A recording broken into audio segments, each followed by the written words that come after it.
A quick check around the campus of LSU shows that many students have no idea we're the one place in America that pays federal income taxes but does not have a representation in Congress. I'm gonna go with Baton Rouge.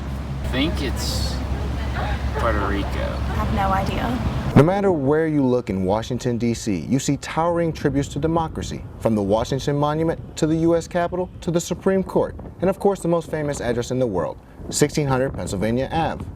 But what you might not know is that people actually live, work, and vote in Washington, D.C. Most who live here think that it's just unfair. It's highly unfair because district residents pay taxes just like anyone else. In fact, we pay a higher tax rate than many citizens across the country, and yet we do not have 2 senators and we do not have a voting representative in Congress. I think around the country is not even aware. We took a survey a few years ago, and surprisingly, the majority of the other states didn't know we didn't have that right. A right to have 2 congressmen, a right to have 2 senators. I think we're on the verge of making that a reality. Across the district this election, people showed up to vote. Vice President Joe Biden, the Democrat, won more than 90% of the vote in D.C., which is why the Republicans are highly unlikely to ever say yes to making D.C. a state.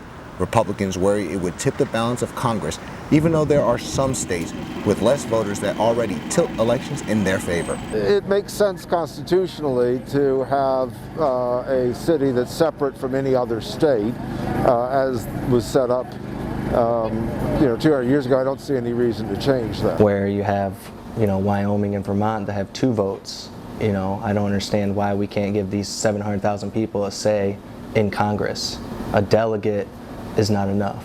So here in Washington, D.C., where there's roughly 1 million people and the home of the federal government, yet people may not know that people that live in Washington, D.C. have no voting power in Congress.